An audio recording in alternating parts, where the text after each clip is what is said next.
日规轴有它的优缺点，那美规轴也有它的优缺点。日规轴的话，它本身的强度会比较强，它这个固定轴整个都是用模具去成型的，然后模具成型之后，它这里面再去做一个补强动作。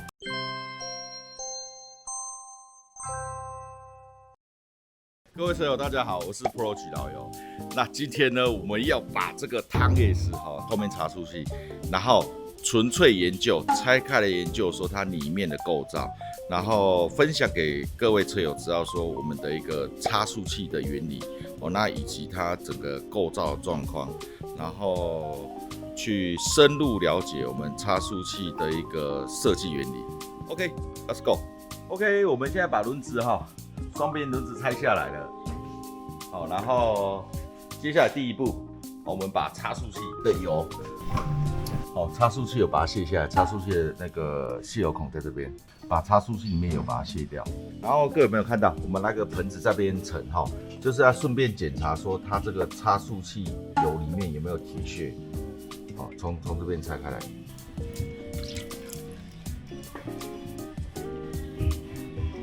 这个是原厂的那个差速器油，我们现在把这个地轴把它拆开来。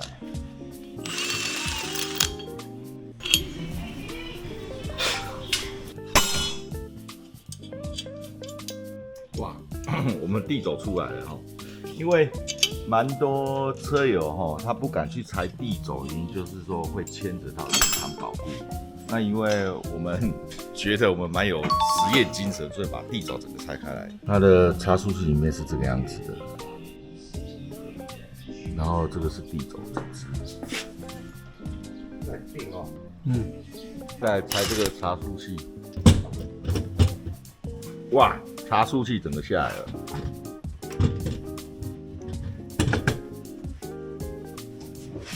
我们差速器拆开就是这样子。这铁壳，固定轴的铁壳就是这样子。它里面其实都是用焊接起来的，这就是铁壳焊接起来，所以精密度来讲的话，我是觉得还好。跟各位分享一下它的汤叶石它这个后面固定轴它这设计是日规轴设计。那我们怎么去判断说是日规轴设计的？第一个来讲的话，你注意看一下，它这后面如果是美规轴，它这个盖子后面的差速器盖子是从后方去拆下来的。那如果是日规轴的话，它是从前面把整个差速器抽出来，就是从这边抽出来。所以这个是日规轴。那你注意看日规轴的一个设计因为它跟美规轴来比的话，日规轴有它的优缺点，那美规轴也有它的优缺点。日规轴的话，它本身的强度会比较强。日规轴本身强度会比较强。为什么说日规轴强度会比较强？各位注意看一下，它日规轴有没有看到？它这一侧呢，上面的这个整个都是它这个固定轴整个都是用模具去成型的。然后模具成型之后，它这里面再去做一个补强动作。那你看，你从外围看的话，它这上面么字形的地方整个去做焊接，再做补强。那这个地方也是一样，整个焊接，然后这个成型都是要靠模具、靠冲床模具做这个成型的。它这整个都是焊接式的，所以它没有办法从这边拆。那缺点就是它的造价成本比较高，就是日规轴的优缺点是这样子。那待会我们镜头来带一下美规轴部分，让各位车友了解说美规轴跟日规轴的一个差别。这台车是Suzuki新3门的那你注意看一下，它这就是美规轴，Dyna的美规轴，Dyna的那个 logo 在那边，有没有？它的差速器就是从这个螺丝整个拆开来之后，差速器我们也行星齿就可以从这边拿出来，这是美规轴的一个设计。那美规轴这边全部都是铁管下去做焊接，它等于说这个铁管你要插到我们这个差速器这个壳子里面，整个用油压缸把它逼进去，然后再焊接上来。那所以它的强度跟日规轴比起来的话，它的强度就没有那么强。那它的优点就是说它造价成本比较低。那你看，我们在介绍日规轴的部分，我们从汤 S 拆是从这边把里面的行星齿轮拆下来，那但是这是美规轴，所以它从这边从后面盖子10个螺丝拆开来，从这边把行星齿轮拆下来。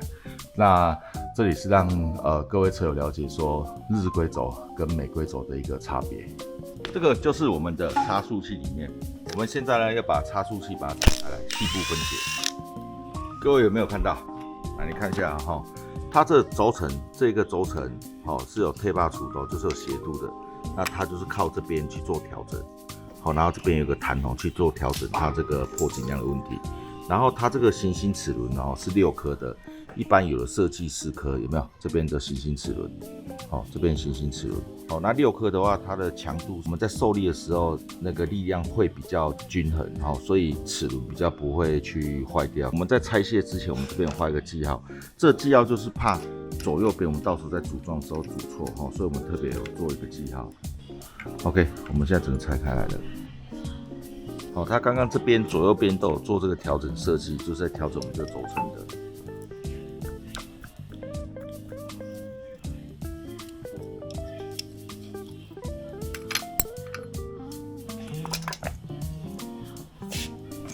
你看拆开来，我们差速器里面构造其实不会很困难，就是这样子而已。但是呢，这个在安装上，到时候我们在组合上的话，螺丝锁不对的话，就会造成说我们的轴承会有卡死的状况。哇，大盘终于下来了。这一块就是我们讲的大盘。我们现在把这个差速器拆开来了，有没有？因为我们刚刚还没拆开的时候，跟各位车友分享一下，就是说它是由6颗行星齿轮起来的。这盖起来是这样子的，是这样子的。那我们现在把它分解完之后，拆开来是这样子。这边一个行星齿轮，这边1、2、3、4颗行星齿轮，背后这边再1颗，所以这样加起来总共是6颗行星齿轮。外面有的是设计4颗行星齿轮，那6颗跟4颗的差别就是，6颗的话，它的对这齿轮的寿命会比较长，它分担这个受力比较不会去漏水掉。那你看现在这个东西这个就是我们讲的大盘，这就是我们讲的大盘。然后呢，这个轴承轴承在这边，它轴承是有一个斜度去做竖起动作。那这轴承是这个滚针型的。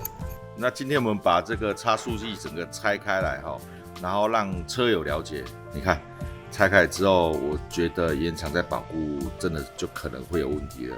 但是我们还是舍弃原厂保固，然后把差速器拆开来分解完之后，让整个车主更加了解自己的车子的一个状况，然后整个差速器的设计。那我们现在试着要把差速器再装回来，组装完成，然后再装在车上，整个做复原的一个动作。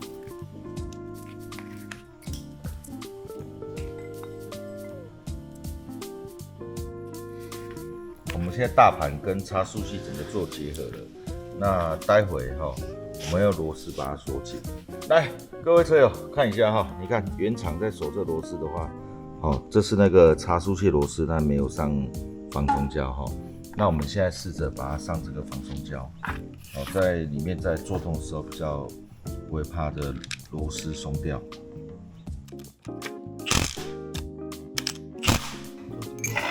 OK， 我们现在要把这个行星齿轮整个差速器，我们要搬到这个外壳这边了，把它组装起来。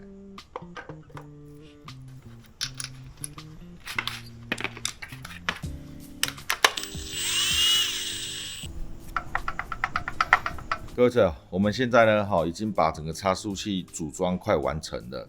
那我们现在用铅分表然后来调整这个油墨间隙。来看一下我们现在用这个铅分表来调整这个大盘的一个间隙。